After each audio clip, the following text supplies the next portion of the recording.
While handing out flyers, I saw my girlfriend Alicia disheveled and passionately kissing the school hunk in a sports car. When I knocked on the window, the school hunk asked her, "Who's this?" Alicia, leaning against him, said, "Just a simp. If you don't like it, I'll break up with him right away." After kissing the school hunk, she didn't even look at me and turned away. The school hunk licked his lips where my girlfriend had kissed and mocked. "Leave. Beauties only belong to the strong." I asked, "I don't care about my girlfriend, but why are you in my car?" The atmosphere became awkward. The school hunk gripped the steering wheel, staring at me dumbfounded. "What do you mean your car?" "This is my car," I said. I opened the glove compartment and took out the registration. "Look, it has my name on it. Why are you in my car? Are you stealing it? I'll call the police right now." The school hunk turned red, hurriedly got out of the car, and whispered to me, "Don't call the police. My dad's a mechanic. I saw this car looked nice and borrowed it for a spin. Please don't call the police." I widened my eyes and loudly said, "You call this borrowing? This is theft. Can repair shops steal cars in for maintenance?" The school hunk lowered his head and whispered, "Bro, I'm sorry." I sighed. "Don't get familiar. Let me check the car's condition first." He didn't dare speak, and I soon found a dent on the hood. I said angrily, "What's this about?" The school hunk panicked and quickly said, "It's not my fault. Your girlfriend insisted on sitting on the hood to take selfies and posted a bunch of provocative photos on her moments. That's the evidence." I checked my phone and saw nothing. The school hunk quickly showed me his phone. It turned out Alicia had blocked me. Looking at her WeChat moments, I tooted. "Such bold photos." "Fine. You can go back. I'll keep these photos as evidence. You both prepare for a court summons." The school hunk was stunned and whispered, "Bro, will it cost a lot?" I said, "About 100,000. In an instant, his face turned pale. The school hunk hurriedly said, "But it was her who damaged it. Do I have to pay too?" I rolled my eyes. "Don't you understand the law? You're both responsible. Your dad's work this year is for nothing." The proud school hunk burst into tears. "That stupid girl. I told her this is carbon fiber. Only high-end sports cars have it. The hotter it gets, the harder it becomes." But she couldn't wait for the car to warm up and just sat on it for selfies. "My parents work so hard, and now we're screwed because of her." Impatient, I got into my car and called someone to assess the damage. I wasn't interested in watching him cry. The school hunk wiped his tears and wailed, "How come you're the rich one? Your girlfriend said you work multiple jobs handing out flyers." I said, "I don't work. I hand out flyers, but those stores are mine." I wasn't lying. Half of the pedestrian street, 72 stores, my family owns them. Handing out flyers for my family's stores. What's wrong with that? I closed the car window, not wanting to hear the school hunks crying. At this moment, Alicia texted me, "Since you saw it, let's break up." "Don't blame me. Blame your parents for being losers. I'd rather cry in a Lamborghini than laugh on your bicycle handing out flyers." I fell into deep thought. Since both the Lamborghini and the bicycle are mine, should she cry or laugh? I wanted to reply, "Wait for the court summons," but Alicia had already blocked me. My God, how could she block me? Speaking of the repair costs, she owes me 100,000. Ignoring the fact that it was the girls' dormitory, I rushed into the dormitory and headed straight to Alicia's room. Fortunately, it was morning, so there weren't many people in the dorm. I arrived at her dorm room door and was about to knock when I heard a woman inside ask, "Did you really do what I told you?" Then I heard Alicia say, "Yes, I lied to him that I took the pill." The woman excitedly said, "That's a great opportunity. I calculated your period and knew you were likely to get pregnant these 2 days, which is why I told you to go on a date. Once you're pregnant, you can marry into a wealthy family." Alicia said worriedly, "What if he makes me get an abortion?" The woman replied, "As long as you're pregnant, I have ways to make him acknowledge the baby. You even broke up with your boyfriend for him. Let's see if he dares not to acknowledge it." I was really shocked that Alicia would go this far. She even wanted to marry the campus heartthrob by having his child. I wondered what her expression would be when she found out the heartthrob had stolen my car. I knocked on Alicia's door, and when she saw me, she immediately frowned. She said, "I've already broken up with you. Why are you still pestering me? I'm telling you, being poor is not a problem, but being poor and shamelessly pestering a girl is really disgusting." It seemed Alicia misunderstood, thinking I was there to win her back. There were 2 other people in the dorm, her roommates, whom I knew. Before I could speak, one of her roommates said, "Can you stop hindering Alicia from pursuing her own happiness?" I was completely dumbfounded. So, making out with another guy in a sports car behind her boyfriend's back was considered pursuing her own happiness. I knew this roommate. She was Alicia's best friend, Eva, the one who had just urged Alicia to get pregnant. When I first started dating Alicia, she often made sarcastic remarks, saying things like a man's love for a girl depends on how much money he spends on her. Because of Eva's instigation, I had given Alicia many gifts. Now, I was here to get those gifts back. I said, We can break up, but the phone you are using is mine. You should return it to me. I didn't mention that the sports car was mine, because, knowing Alicia's personality, she might shamelessly cling to me. I had to get my things back first. Alicia immediately frowned and said coldly, "So you're such a petty person. Can't you consider my feelings?" I was speechless. It's not that I'm petty, but you've already wronged me. Why should I care about your feelings? Eva suddenly covered her mouth and laughed. She said, "Can't you see through this poor man's trick? Asking you to return the gift is a pretense. He really wants to make things difficult for you because he can't bear the breakup." Alicia sneered. "So that's it. You think if I can't bear to return the gift, I won't break up with you, right? Have you forgotten? My current man is very rich."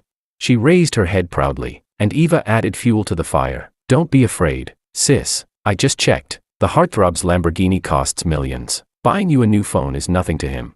Alicia laughed and said, "I can return the phone, but let me make one last call. I'll show you why I broke up with you. Because the gap between you and a rich man is so wide that you'll never bridge it in your lifetime." I wondered if the rich man she was talking about was the heartthrob.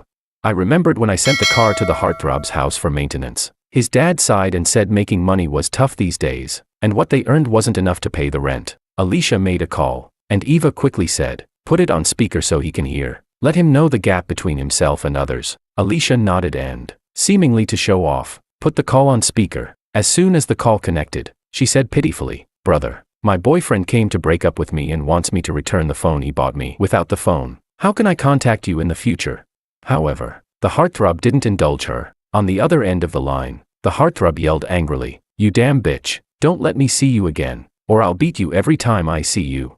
In an instant, both Alicia and Eva were stunned. The call was abruptly cut off, and Alicia stared at her phone, unable to say a word. Eva quickly reacted. She angrily grabbed a book from her bed and threw it at me, shouting, "Did you badmouth my best friend downstairs?" When Alicia heard this, she was furious and started shaking. "Yeah, he wasn't treating me like this before. You must have slandered me. How despicable and disgusting can you be?" I impatiently said, "I didn't badmouth you. Just give me back my things." "If you didn't badmouth me, why would he suddenly treat me like this?" I was speechless, because Alicia posted coquettish selfies sitting on the hood of his car. The heartthrob had ended up with thousands in debt. Given his family's income, how could he not be angry? Eva sneered, "That's why I told you to be brave and date the heartthrob, because I already saw through this poor loser. He only knows how to play tricks behind your back." "Disgusting simp," I asked. "So you're saying you were involved in her betrayal of me, right?" Eva snapped. "Betrayal? My best friend was stuck in a mess. Of course I had to pull her out. Should I let her sink into marrying you? She'll thank me for the rest of her life." Alicia grew impatient and said coldly, "You can have the phone back, but I have one condition. You immediately apologize to the heartthrob and admit that you were lying about me." Eva cursed. "Yeah, even if you have to kneel and apologize. Clear my best friend's name." I took the phone and continued, "Why should I apologize for something I didn't do? And we haven't settled our accounts yet." I walked straight into the room and sat at the desk to start calculating. Throughout our relationship, I had given Alicia many gifts and transfers. I wanted them all back. Alicia said disappointedly, "My friends are all here. We once loved each other. Do you really want to embarrass me like this?" I ignored her and continued calculating. Eva suddenly took a photo of me. With a face full of disdain, she said, "Today, I encountered the ultimate loser. I'm going to post this on my social media right now and expose you, so you'll be socially dead." I thought she was just threatening me, but when I took out my phone to check, I found she had actually posted it. She posted my photo with the caption, "OMG, girls, never date a poor guy. The poorer they are, the more trouble they cause. My best friend got stuck with one. It's terrifying." I frowned and said, "This is a personal matter between us. Why do you keep mentioning being poor? You might as well write gold digger on your face." Eva sneered, "Yeah, I do like rich guys. Do you have the right to be jealous? If you were rich, you'd be the one scolding me now, not the other way around. Look at your pathetic self." Eva got more and more agitated. Walking to the window and pointing downstairs, she said, "Rich men drive million-dollar Lamborghinis and are full of ambition and career goals. Poor losers just sit here calculating, making the girls who once loved them feel sick." Another roommate finally couldn't help but speak up. "Alicia, why don't you just pay him back? This is your fault in the first place." In an instant, Alicia's expression changed. Alicia asked, "What do you mean? Are you taking his side?" Eva sneered, "Isn't it obvious? You found a boyfriend with a Lamborghini, and she's jealous, so she purposely insults you, slanders you." The roommate's face turned red with anger. "Don't falsely accuse me. I knew this girl. She was a poor student named Lisa. Before, when Alicia wanted to show off, She had me buy desserts for everyone in her dorm, but Lisa refused to take them, saying she couldn't accept something she didn't earn. Because of that, I had a deep impression of her. Alicia sighed and said, Lisa, I know you're poor and rely on student loans and scholarships to study. I understand if you resent the rich, but you know what? Being a good person is more important than good grades. Lisa's eyes widened in disbelief. Are you saying I'm not a good person? I was completely dumbfounded. Lisa was diligent and hardworking, excelling in both character and academics. And Alicia? She had just been making out with the rich guy in a car, right in front of me, her boyfriend. She dared to say Lisa didn't know how to behave. What kind of nonsense was she spouting? Eva sneered. I know your type. Poor simp girl. You know he broke up. So you're pretending to be a pretentious coquette to win his favor. You know you have no chance with a guy who drives a Lamborghini. So you don't even let a guy who earns $3,000 a month handing out flyers pass. Lisa was so angry she clenched her fists and stood up. I also work part-time as a tutor, and I earn $2,000 a month. Eva looked at her with disdain. To you, even mosquito legs are meat. Yesterday, I saw you picking up food that fell on the table to eat. You poor wretch. Of course, you're not picky about men. Lisa's eyes reddened immediately, her voice trembling with grievance. The food fell on the table, not the floor. What's so poor about that? Enough. Alicia's shout interrupted us. She slammed her phone on the table and said to me, You really embarrass me. My biggest regret is dating you. Hurry up and settle our accounts. Then I can go explain to my new boyfriend. Eva quickly said, Don't be afraid, sis. I'll go with you to explain. The rumors will be quashed, and you'll still be the little darling of a rich man. I couldn't be bothered with these two anymore and focused on calculating our accounts. Of course, I didn't include the repair costs of the sports car. I was afraid Alicia might shamelessly try to reconcile with me. In the end, I figured it out. In the year we dated, I had given Alicia gifts and transfers totaling $18,000. After doing the math, I was stunned. Dating really costs a lot of money. I only spent a few hundred a month on living expenses. I didn't realize it until I calculated it. Not only was I shocked, but Alicia and Eva were also a bit stunned. After all, they were students. Where would they get over $10,000? At first, they didn't believe it, but after checking several times, they finally confirmed my calculations were correct. Alicia looked a bit troubled. $18,000. I can't come up with that right now. Eva panicked and quickly said, Don't be scared, sis. I'll help you pay it back. Your attitude towards this loser now will determine how the heartthrob sees you. Even if we have to borrow from loan sharks, we'll pay the money back. You need to cut ties with this poor guy to have a chance to marry into a wealthy family. Alicia was eventually swayed by Eva's words. She nodded and said, Okay, we'll find a way to borrow it. My family mustn't know, or my parents will kill me. I didn't know what to say. If $18,000 would get her killed, what would happen when the nearly $100,000 repair bill for the sports car got sent to her house? Her parents would probably want to grind her bones to dust. Alicia and Eva immediately started contacting people to borrow money. Surprisingly, it was quite easy for them to borrow money. Classmates each gave a few hundred, lending it to Alicia. Even Alicia was amazed at how easily she could get the money. She couldn't help but say, I have a good reputation. Everyone is willing to lend me money. Eva laughed. It's because of your selfies on social media. You're sitting in a sports car worth millions. Of course, people are willing to lend you this small amount of money. Alicia suddenly realized. She glanced at me and said, Do you see that? That's the true charm of a real man, making everyone admire him and lend me money, hoping to befriend him. If I were still with you, would anyone reach out to help me when I'm in trouble? Eva sneered. Trouble? Being with him is already the biggest disaster in life. They kept borrowing money and finally managed to collect over $8,000. But there was still a $10,000 gap. Eva gritted her teeth and said, I know a guy from the underworld. He can lend me the money, but if we can't pay it back, it'll be terrible. Alicia asked worriedly, What happens if we can't pay it back? Eva replied, Don't worry about that for now. Your new boyfriend is so rich. $10,000 is nothing to him. Eva quickly contacted the so-called underworld person, who appeared to be a professional private lender. He handed over $10,000 without hesitation. After they managed to gather enough money and returned it to me, Alicia threw the phone at me angrily and said, Satisfied now? Get lost. From now on, we should have nothing to do with each other. I nodded and turned to Lisa, saying, Can you come out with me for a moment?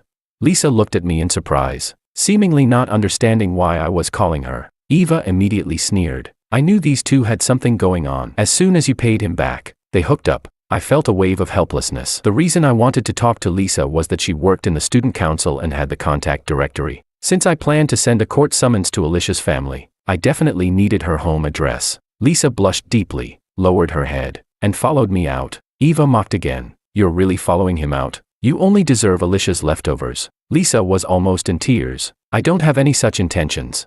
Eva cursed. Pretentious coquette. Keep pretending. No wonder your family is so poor. It's genetic. Look at you trying to please even a guy who hands out flyers. You're so undiscriminating. It's clear what kind of people your parents are. Alicia looked at us with disdain and sneered. Good thing I broke up with him. This useless man is all yours. Let me give you a word of advice. A whore and a dog. May they last forever. I led Lisa out of the dormitory and into the hallway. Lisa whispered. I only spoke up because I was angry. Don't read too much into it. I just want to study hard. I don't have the intentions they said. I nodded. I know. You have to get scholarships and work as a tutor. You don't have time for romance. Lisa asked curiously. Then why did you ask me to come out? I said. I know you have the contact directory. Can you give me Alicia's home address? Lisa immediately panicked. What do you plan to do? Don't do anything reckless. She seemed very worried and even grabbed my hand in her anxiety. Lisa looked into my eyes and said seriously, we may be poor, but we have dignity. Others are at fault, but don't ruin your future because of their mistakes. The atmosphere grew silent, and I didn't know how to respond. Did this girl think I was planning to go down with Alicia's family? Lisa then realized she had grabbed my hand in her haste. She quickly let go, blushing. You're hardworking and determined. You deserve a better life. I believe that in 10 years, Alicia will regret her choices. I said. It won't take 10 years. I've already had the dealership assess the damage. If her family lives in the city, she'll regret it soon. Lisa was stunned and asked what I meant. I said the sports car downstairs was mine. She stared at me, dumbfounded. I explained everything to Lisa. She was speechless again. It wasn't until I showed her the car registration that she believed it was true. When Lisa went to get the contact directory, she walked as if in a daze, probably thinking she was dreaming. Soon, she sent me Alicia's home address. Surprisingly, it was just a few kilometers from the dealership. What a coincidence, right? I called the dealership, and they told me they'd deliver the damage assessment within 10 minutes. Wait, I suddenly remembered. Alicia had given me back her phone. How would I contact her for debt collection later? I decided to temporarily return the phone to her. I went back to Alicia's dormitory. When she saw me return, she asked irritably, "Why are you back?" I said, "I know you don't have a phone. You can borrow this for a couple of days." Eva immediately clutched her chest, pretending to retch. I'm going to puke. I was right. This simp is doing it on purpose, trying to play this on again, off again game with you. Alicia snapped. Do you really take me for a fool? Can you stop pestering me? You're embarrassing me in front of my friends. Just then, Eva's phone rang. Eva took out her phone and said puzzled, Alicia, why are your parents calling me? I was taken aback. The dealership works fast. It seemed Alicia's parents couldn't reach her, so they contacted Eva. Alicia took the phone and asked, Mom, what's wrong? This time, Alicia didn't put the call on speaker, but her mother's yelling was loud and clear. Don't call me Mom. Do you know how much your father and I make? You've ruined us. The sudden scolding left Alicia stunned. She quickly said, Mom, what did I do? Alicia walked to the corner of the dormitory with her phone. As she talked, she suddenly burst into tears. Eva hurriedly asked, Sis, what's wrong? Alicia sobbed. I know why the heartthrob suddenly got mad at me. I dented his car by sitting on it, and now he wants my family to pay. The estimated cost is $137,000. Where is my family going to get that kind of money? Eva was equally stunned. How is that possible? Just by sitting on it, it got dented. The bill was delivered to my house. My mom said she took a picture of it and sent it to me. She told me to check my phone. Alicia couldn't even stand. She sat down on the bed in a daze. Eva bit her lip and said, Don't panic. I might have a solution. Alicia asked, What can you do? Eva said, At this point, we need to see if you're pregnant. If you are, and you're carrying his child, would he really dare to ask you for the repair costs? Alicia immediately nodded. Right. Even if he doesn't care about me, he has to care about the baby, right? Eva said excitedly, If he dares to ask you for the repair costs, go make a scene at his house. Alicia sighed deeply. I initially wanted to use the baby to marry into a wealthy family. Who knew it would only end up covering repair costs? Eva consoled her. Hundreds of thousands of isn't a small amount. Your parents would need 2 years to earn that. And who says you can't marry into a wealthy family? Maybe his parents will insist on you getting married, and not only will they cover the repair costs, but they might even gift you a car. I wondered if I should remind Alicia out of past affection about her getting pregnant with the heartthrob's child. It certainly wouldn't exempt her from the repair costs. I started to speak, but before I could say anything, Alicia shot me a venomous look. She walked over, snatched the phone from me, and said, Don't say a word. Get lost. I don't want to hear your voice. I'm already in a bad mood.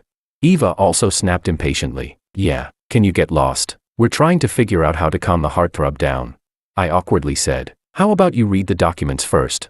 Eva yelled at me. Get lost, loser. We have nothing to talk to you about. If you keep pestering Alicia, we'll accuse you of harassment and see you in court. I nodded. Since she said that, fine. After all, we were going to see each other in court anyway. Alicia had already picked up her phone and sent a voice message to the heartthrob. Please, come downstairs to my dorm. I want to talk to you, please. The heartthrob quickly replied, and she played the voice message. I heard the heartthrob's voice. Sure, you slut. I want to talk to you too. Come down now. Alicia put down her phone and worriedly asked Eva, with that attitude, will he really forgive me? Eva said, go down and beg him. I'll go with you. Eva helped Alicia up and glared at me. Get out of the way. I ignored her and turned to leave the dormitory. Just as I was about to go downstairs, Lisa returned. Alicia and Eva walked past Lisa, heading in front of us. Seeing me, Lisa quietly asked, will you make Alicia pay a lot of money? I said, I won't extort her. She should pay what she owes. But I'm thinking. Lisa asked, thinking what? I said, it seems like they're begging the wrong person. Won't it be awkward?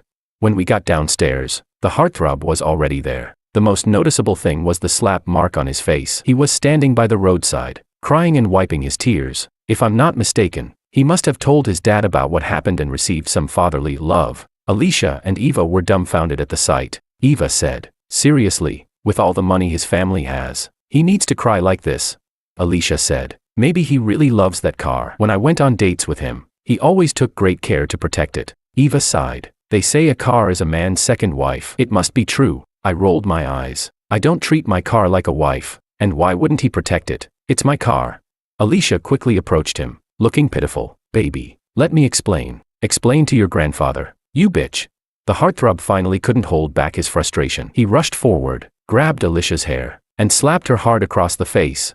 Neither Alicia nor Eva expected the heartthrob to hit her. Eva hurried over to try to break it up, while Alicia, feeling wronged, said, baby, hit me if you're upset. It's my fault. I'll never do it again. Can I make it up to you for the rest of my life?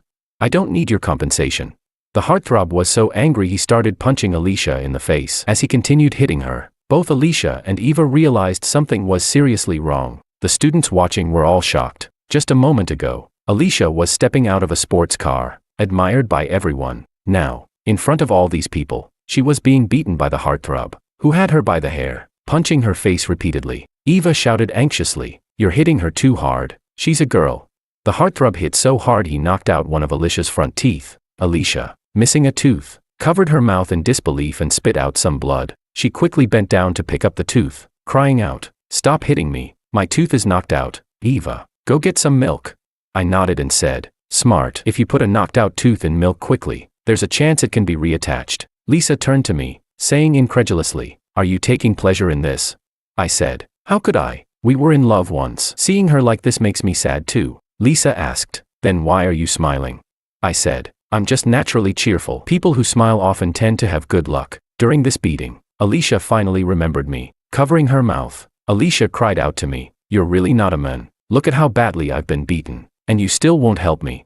I replied seriously, you just told me not to harass you, or we'd meet in court. The heartthrob, who seemed overwhelmed earlier, finally noticed me when I spoke. He let go of Alicia and walked toward me. Eva quickly said, heartthrob, I know you're upset, but do you know how much Alicia has suffered for you? Just now, this loser was bullying her. If she didn't love you so much, would she have put up with this?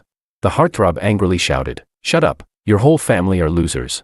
Eva didn't dare say another word. It was strange. She had been so aggressive in front of me, but now, facing her rich idol, she was unusually obedient. The heartthrob stood in front of me. I wondered how he would apologize, but then he did something unexpected. In front of everyone, he suddenly knelt down. With tears in his eyes, he cried, bro, I'm sorry. Please forgive me. At that moment, the world seemed to fall silent. Everyone stared at me in shock. The students were dumbfounded. Eva trembled with disbelief. Lisa said nothing, keeping her head down. Alicia, covering her mouth where a tooth was missing, suddenly had blood streaming from her nose. She tried to sniff it back, but ended up choking on it and coughed painfully. No one expected things to turn out this way. Honestly, even I hadn't expected it. I sighed and said, if you'd known this would happen, why did you do it in the first place? Eva asked in a daze, why are you apologizing to him? I said softly, yes, tell everyone why you're apologizing to me. The heartthrob, still crying, said, I shouldn't have stolen your car to show off. I shouldn't have stolen your girlfriend. I'm despicable and disgusting. Please forgive me, I told my dad. But he said our family is already struggling with rent and can't pay for the damages. I nodded and said, your dad works really hard. That's why I sent my car to your family's repair shop. Who would have thought that such a diligent mechanic would raise a son like you? The heartthrob broke down. I'll never do it again. If you can give us more time to pay, I'll do anything you ask. Alicia was stunned. She muttered, what repair shop? What car maintenance? What stealing a car? I said, the facts are right in front of you. Alicia pointed at the sports car, her voice trembling. That car is yours? I nodded. Yes, it's my car. Her expression froze. Then her lips quivered as she burst into tears. How can you be the rich one? Weren't you the flyer guy? I do hand out flyers, but those are all for my shops. Ignoring her bleeding nose and missing tooth, Alicia hurried to my side, limping. She grabbed my arm, crying, baby, let me explain. I said coldly, I'm not your baby. We're already broken up. I reached out and placed my hand on the heartthrob's shoulder. He swallowed hard, looking at me pleadingly. I said, this is your fault, not your dad's. In fact, I should thank you because you showed me my girlfriend's true colors. You helped me, so I'll help you this once. I thought for a moment and continued, you'll graduate next year. You can negotiate the compensation amount, and once you start earning, I'll allow you to pay it back over 3 years. The heartthrob, surprised, asked, really? I nodded and said, yes, it's your mistake, not your father's to pay for. But knocking out her front tooth is going to cost you a lot. The heartthrob said viciously, I'm not paying a cent. At worst, I'll go to jail and get a record. Anyway, I won't pass any civil service exams. I asked, are you really willing to go to jail rather than pay her a cent? The heartthrob replied, yes, this bitch doesn't deserve my compensation. I patted his shoulder hard and laughed. See, now you're being sensible. I'll waive 1,000 as a reward. Alicia was already dumbfounded. She whimpered, baby, I was really wrong. Can you give me another chance? It's all. She turned around quickly and pointed at Eva, cursing, it's all because of this bitch. Eva didn't respond, her face blank. Alicia cried, you told me to do this. I loved my boyfriend so much. Why did I fall for your tricks? I was tired of watching her drama. I said, remember to take the morning after pill. Don't actually get pregnant. It's not because I care about you, but because I know with your personality, you'd definitely have an abortion if you got pregnant. I don't want an innocent life to be killed before it even sees the world because of your bad character. At that moment, Alicia's face turned ashen. Eva suddenly started crying. She said, are you not going to repay the money I just helped you borrow? Alicia completely turned on her. You caused all this misery. Why should I pay you back?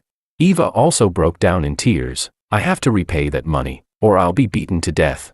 I casually said, if you're afraid of owing money to a loan shark, then just pay it back. Eva cried again. Where am I supposed to get 10,000? Lisa clenched her fists in anger. She said furiously, you mock me for eating food off the table, but your own family doesn't even have 10,000. You're poor too. So why do you bully other poor people? You deserve this. Eva sat on the ground, sobbing uncontrollably. I smiled at Alicia and said, goodbye. Unless it's about repaying money, don't contact me. Otherwise, I'll charge you with harassment. I turned to Lisa and asked, since the bitch has been punished, how about we go have a meal to celebrate? You can ride in my car. Lisa replied, are you drunk in broad daylight? Why would I get in your car or have a meal with you? Realizing she had a point, I awkwardly scratched my nose. I got into my sports car and drove off. Alicia and the heartthrob's family quickly reached an agreement, with both families paying half. It said that Alicia was beaten half to death by her parents at home, even having her leg broken. It really was broken. She had to wear a cast. The worst part was that her leg didn't heal properly. She walked with a limp and might have to break it again to heal correctly. Feeling too ashamed, she didn't return for the last year of college. Eva, on the other hand, did return, but every time she did, people mocked her, calling her a traitor to the poor. To pay back the loan shark, Eva tried desperately to find a job, but her reputation preceded her, and no one wanted to hire her. In the end, she found me, begging for a job. I happened to have a few low-end restaurants, so I had her clean the toilets. She had looked down on the poor, so now she could clean toilets for them. She could only cry while scrubbing the toilets, and word spread about her situation. Some students even came specifically to use the toilet after she cleaned it, just to make her clean it again. After dropping out, Alicia frequently messaged me, begging to get back together. I blocked her, but she would just switch numbers and continue to harass me. Eventually, I did as she wished and sued her. That finally scared her off, and she stopped contacting me. As for Lisa and me, nothing happened between us. She was a self-reliant and disciplined girl, different from Alicia and her crowd. During the last year of college, Lisa didn't contact me at all. After graduation, she went back to her hometown to teach. She said there were many poor children in her hometown, and she wanted to help them. I admired her character and reached out to her a few times, but she wasn't interested in dating. The only time she asked for my help was to see if I could organize a clothing drive for the children in her area. I donated some old clothes, and after that, we didn't stay in touch. I often think about what she said, about having dignity. That remarkable girl. I hope her life takes her far.